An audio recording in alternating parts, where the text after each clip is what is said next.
विष्णु पुराण पंचम अंश पहला अध्याय। वसुदेव देवकी का विवाह। भार पीड़ता पृथ्वी का देवताओं के सहित क्षीर समुद्र पर जाना और भगवान का प्रकट होकर उसे धैर्य बनाना।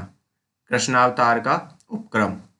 श्री मैत्रेय जी बोले, भगवान, आपने राजाओं के संपूर्ण वंशों का विस्तार तथा उनके चरित्रों का क्रमशः यथावत वर्णन किया।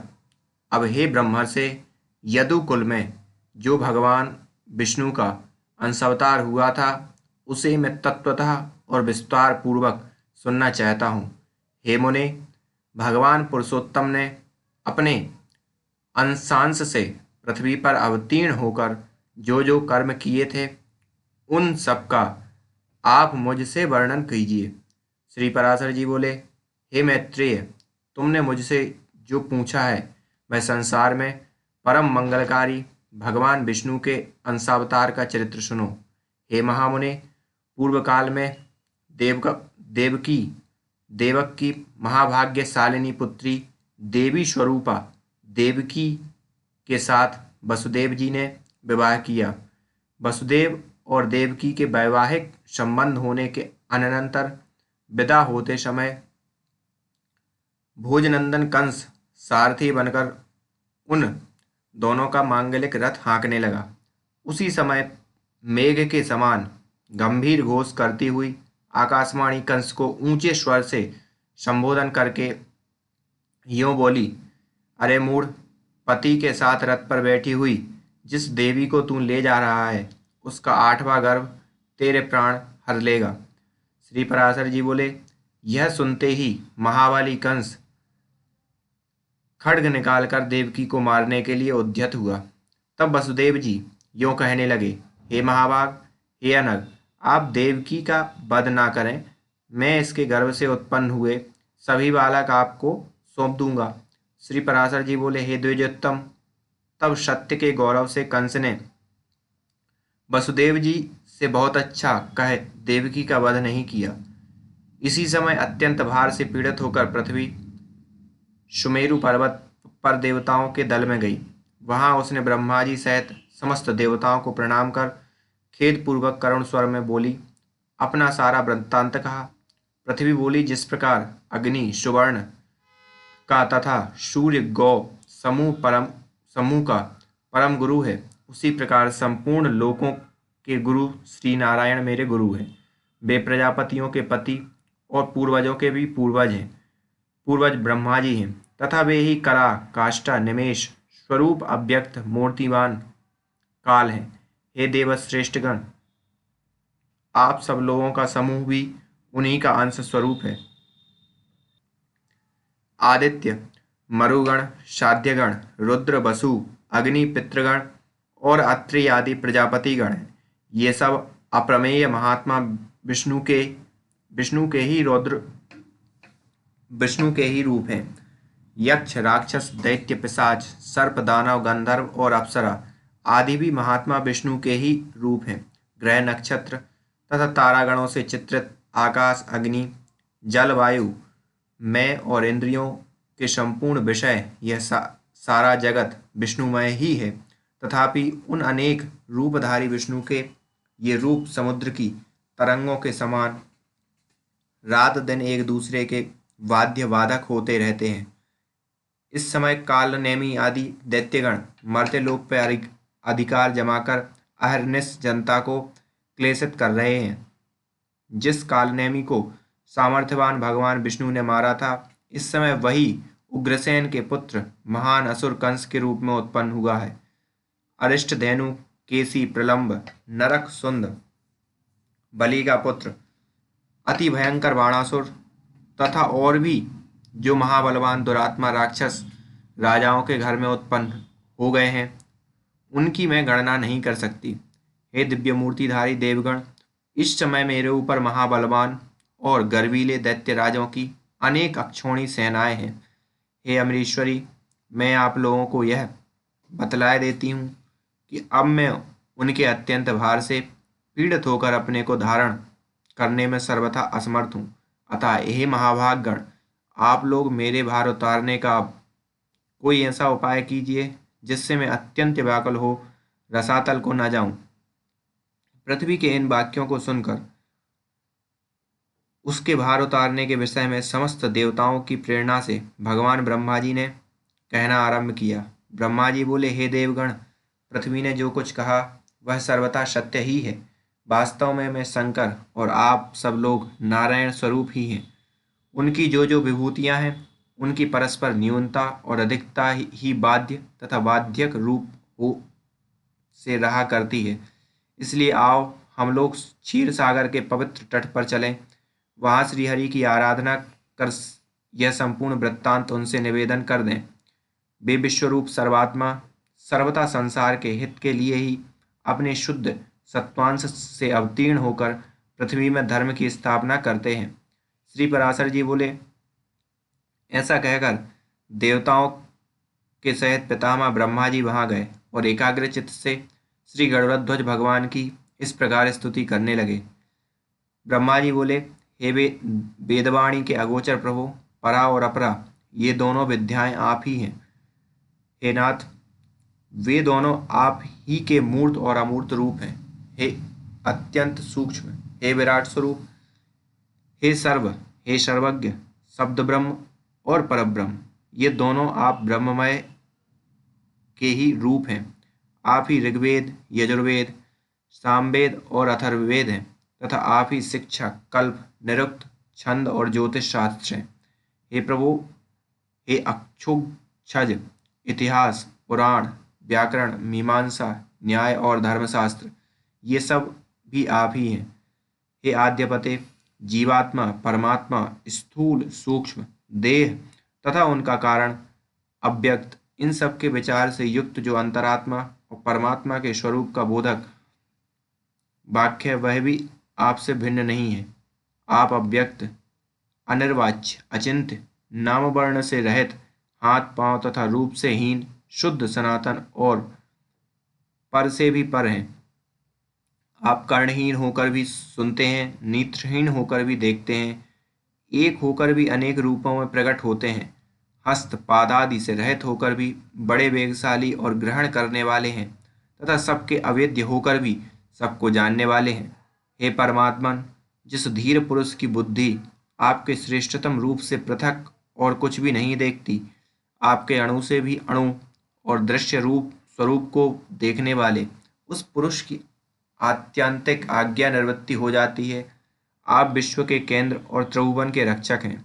संपूर्ण भूत आप ही में स्थित हैं तथा जो कुछ भूत भविष्यतः और अणु भी अणु है, वह सब प्रकृति से परे एकमात्र परम पुरुष ही हैं। आप ही चार प्रकार का अग्नि होकर संसार को तेज और विभूति दान करते हैं। हे अनंत मूर्ते, आपके नेत्र सबोर हैं। हे धाता, आप ही त्रिविक्रमावतार में तीनों लोकों में अपने तीन पग रखते हैं। हे ईश, जिस प्रकार एक ही अभिकारी अग्नि विकृत होकर नाना प्रकार से प्रज्वलित होता है, उसी प्रकार सर्वगत रूप एक आप ही अनंत रूप धारण कर लेते हैं। एकमात्र जो श्रेष्ठ परमपद है वह आप ही है। ज्ञानी पुरुष ज्ञान दृष्टि से देखे जाने योग्य आपको ही देखा करते हैं। हे परमात्मन, भूत और भविष्यतः जो कुल स्वरूप है वह सब आपसे अतिरिक्त और कुछ भी नहीं है। आप व्यक्त और अव्यक्त स्वरूप हैं, समष्टि और व्यक्ति रूप हैं तथा आप ही सर्वज्ञ, सर्वसाक्षी, सर्वशक्तिमान एवं संपूर्ण ज्ञान, बल और ऐश्वर्य से युक्त हैं। आप ह्रास और वृद्धि से रहित, स्वाधीन, अनादि और जितेंद्रिय हैं तथा आपके अंदर श्रम, तंद्रा, भय, क्रोध और काम आदि नहीं है। आप अनिंद्य, अप्राप्य, निराधार और अव्याहत गति हैं। आप सबके स्वामी, अन्य ब्रह्मादिक के आश्रय तथा सूर्यादि के तेजों के तेज एवं अविनाशी हैं। आप समस्त आवरण शून्य, अशहाओं के पालक और संपूर्ण महाविभूतियों के आधार हैं। हे पुरुषोत्तम, आपको नमस्कार है। आप किसी कारण, अकारण अथवा कारणाकारण से शरीर ग्रहण नहीं करते, बल्कि केवल धर्म रक्षा के लिए ही करते हैं। श्री पराशर जी बोले, इस प्रकार स्तुति सुनकर भगवान आज अपना विश्वरूप प्रकट करते हुए ब्रह्मा जी से प्रसन्न चित्त से कहने लगे। श्री भगवान बोले, हे ब्रह्मन, देवताओं के सहित तुमको मुझसे जिस वस्तु की इच्छा हो वह सब कहो और उसे सिद्ध हुआ ही समझो। श्री पराशर जी बोले, तब श्री हरि के उस दिव्य विश्व स्वरूप को देखकर समस्त देवताओं के भय से विनीत हो जाने पर ब्रह्मा जी पुनः स्तुति करने लगे। ब्रह्मा जी बोले, हे सहस्त्रबाहु, हे अनंत मुख एवं चरण वाले, आपको हजारों बार नमस्कार हो। हे जगत की उत्पत्ति, स्थिति और विनाश करने वाले, हे अप्रमेय, आपको बारंबार नमस्कार हो। हे भगवान, आप सूक्ष्म से भी सूक्ष्म, गुरु से भी गुरु और अति बृहत प्रमाण हैं तथा प्रधान महत्तत्व और अहंकार आदि में प्रधानभूत मूल पुरुष से भी परे हैं। हे भगवान, आप हम पर प्रसन्न होइए। हे देव, इस पृथ्वी के पर्वत रूपी मूलबंध इस पर उत्पन्न हुए महान अश्रुओं के उत्पात से शिथिल हो गए हैं। अतः हे अपरिमित वीर्य, यह संसार का भार उतारने के लिए आपकी शरण में आई है। हे सुरनाथ, हम और यह इंद्र, अश्वनी कुमार तथा वरुण, ये रुद्रगण, वसुगण, सूर्य, वायु और अग्नि आदि अन्य समस्त देवगण यहाँ उपस्थित हैं। इन्हें अथवा मुझे जो कुछ करना उचित हो उन सब बातों के लिए आज्ञा कीजिए। हे ईश, आप ही की आज्ञा का पालन करते हुए हम संपूर्ण दोषों से मुक्त हो सकेंगे।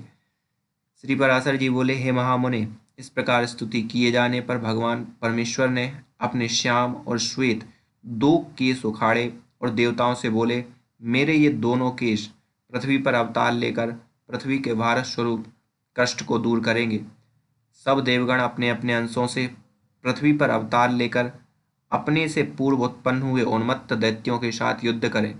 तब निसंदेह पृथ्वी तल पर संपूर्ण दैत्यगण मेरे दृष्टिपात से दलित होकर क्षीण हो जाएंगे।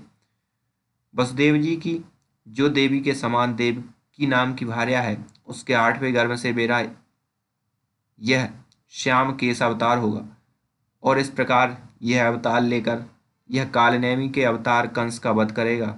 ऐसा कहकर श्रीहरि अंतर्ध्यान हो गए। हे महामुने, भगवान के अदृश्य हो जाने पर उन्हें प्रणाम करके देवगण सुमेरु पर्वत पर चले गए और फिर पृथ्वी पर अवतीर्ण हुए। इसी समय भगवान नारद जी ने कंस से आकर कहा कि देवकी के 8वें गर्भ में भगवान धरणीधर जन्म लेंगे। नारद जी से यह समाचार पाकर कंस ने कुपित होकर वसुदेव और देवकी को कारागृह में बंद कर दिया। हे द्विज, वसुदेव जी भी जैसा भी कि उन्होंने पहले कह दिया था, अपने प्रत्येक पुत्र को कंस को सौंपते रहे। ऐसा सुना जाता है कि पहले 6 गर्भ हिरण्यकशिपु के पुत्र थे। भगवान विष्णु की प्रेरणा से योग निद्रा उन्हें क्रमशः गर्भ में स्थित करती रही। जिस अविद्या रूपिणी से संपूर्ण जगत मोहित हो रहा है, वह योग निद्रा भगवान विष्णु की महामाया है। उससे भगवान श्री हरि ने कहा। श्री भगवान बोले, हे निद्रे, जा, मेरी आज्ञा से तुम पाताल में स्थित 6 गर्भों को एक एक करके देवकी के कुक्षी में स्थापित कर दे। कंस द्वारा उन सब के मारे जाने पर शेष नामक मेरा अंश अपने अंशांश से देवकी के वसुदेव जी की, जो रोहिणी नाम की दूसरी भार्या रहती है, उसके उदर में उस 7वें गर्भ को ले जाकर तू इस प्रकार स्थापित कर देना जिससे वह उसी के जठर से उत्पन्न हुए के समान जान पड़े। उसके विषय में संसार यही कहेगा कि कारागार में बंद होने के कारण भोजराज कंस के भय से देवकी का 7वां गर्भ गिर गया। यह श्वेत शैल शिखर के समान वीर पुरुष गर्भ से आकर्षण किए जाने के कारण संसार में संकर्षण नाम से प्रसिद्ध होगा। तदनंतर हे शुभे, देवकी के 8वें गर्भ में मैं स्थित होऊंगा। उस समय तू भी तुरंत ही यशोदा के गर्भ में चली जाना। वर्षा ऋतु में भाद्रपद कृष्ण अष्टमी की रात्रि के समय मैं जन्म लूंगा और तू नवमी को उत्पन्न होगी। हे आनंदिते, उस समय मेरी शक्ति से अपनी मति फिर जाने के कारण वसुदेव जी मुझे तो यशोदा के और तुझे देवकी के शयन गृह में ले जाएंगे। तब हे देवी, कंस तुझे पकड़कर पर पटक देगा, उसके पटकते ही तू आकाश में स्थित हो जाएगी। उस समय मेरे गौरव से सहस्त्र नयन इंद्र सिर झुकाकर प्रणाम करने के अनंतर तुझे भगिनी रूप से स्वीकार करेगा। तू भी शुंभ निशुंभ आदि सहस्त्रों दैत्यों को मारकर अपने अनेक स्थानों से समस्त पृथ्वी को सुशोभित करेगी। तू ही भूति, सन्निधि, शांति और कांति है। तू ही आकाश, पृथ्वी, धरती, लज्जा, पुष्टि और उषा है। इसके अतिरिक्त संसार में और जो भी कोई शक्ति है वह सब तू ही है। जो लोग प्रातःकाल और सायंकाल में अत्यंत नम्रता पूर्वक तुझे आर्या, दुर्गा, वेदगर्भी, अंबिका, भद्रा, भद्रकाली, क्षेमदा और भाग्यदा आदि कहकर तेरी स्तुति करेंगे, उनकी समस्त कामनाएं मेरी कृपा से पूर्ण हो जाएंगी। मदिरा और मांस की भेंट चढ़ाने से तथा भक्ष्य और भोज्य पदार्थों द्वारा पूजा करने से प्रसन्न होकर तू मनुष्यों की संपूर्ण कामनाओं को पूर्ण कर देगी। तेरे द्वारा दी हुई वे समस्त कामनाएं मेरी कृपा से निसंदेह पूर्ण होंगी। हे देवी, अब तू मेरे बतलाए हुए स्थान को जा। श्री विष्णु पुराणे प्रथम पंचमन से प्रथमो अध्याय।